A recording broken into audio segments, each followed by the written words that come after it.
Right, good morning. It's Sunday 8th of August and we're at Tanyapura Hills. Now this actually goes into the national park, and I know locals warn not to do it on your own. So very kindly Karen here, who's Hi, good morning everyone. Who's also volunteering at the moment in between jobs at Soy Dog, walking dogs, is coming with me. The reason is you go into the national forest and there are supposedly gibbons in the area who can, if you're on your own, apparently attack you. You didn't tell me that part, John. And also Brad, who has done this walk, said he hadn't seen any this year, and neither did Glenn, but he has come across pythons and king cobras in the past. Generally speaking, though, bear in mind snakes are timid and will actually, if they hear you coming, which I always make a noise, they will get out your way. So it's sort of nice morning, bit of cloud, bit of sun.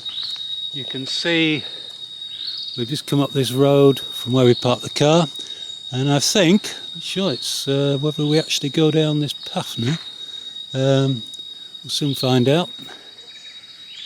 Well, we're now officially in the national park, although there's still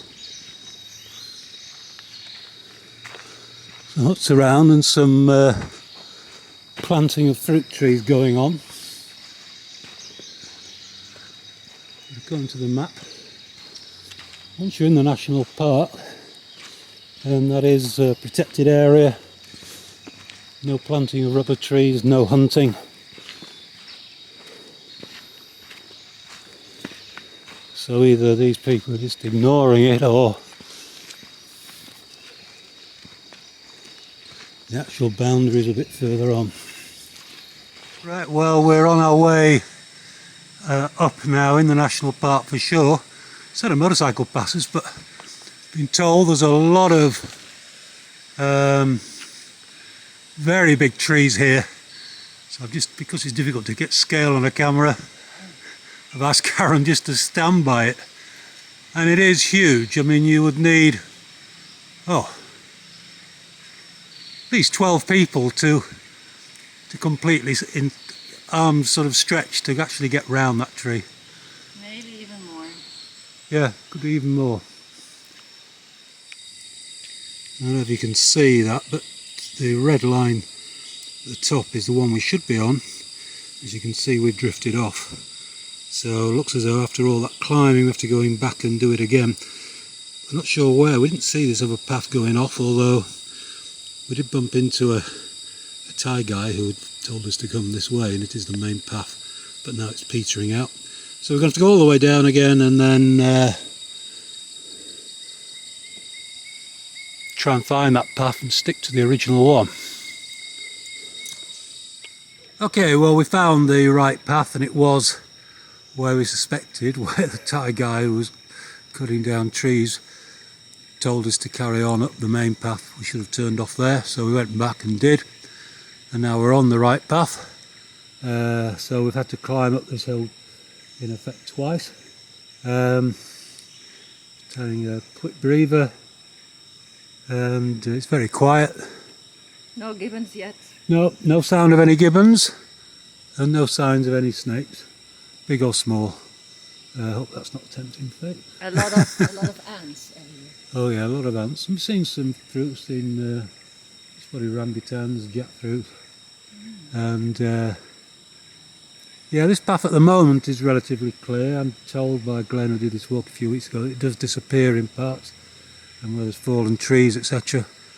And considering it's not that long a walk, it took him between 4 and 5 hours to complete it, and he's quicker than me. So we'll see. But we're going to now carry on. Okay, so we now come to there's quite a large fallen tree right across the path. There's no easy way around it that way. Going to see if we can clamber over here. I'll get my secateurs out to see if we can get round to join the other side and rejoin the path there. Let you know how we get on. We're almost 4 hours into the walk now and only just past the halfway stage. So we've done about 5 kilometres or so. So if you're wondering why it's taking so long, well, when we come to do our splits on this, you'll understand. Literally the path just does disappear, it just becomes dense jungle. Also, in big parts of it down the bottom there, there's no GPS signal, or very rarely do you get one. So it's a case of using compass, map and trying to find your way out.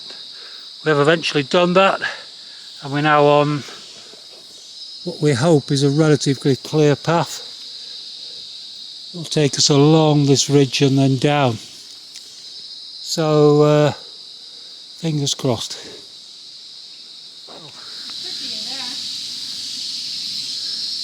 Famous last words, the path does, soon after I spoke to you last time, start disappearing again. You get an idea, fallen trees.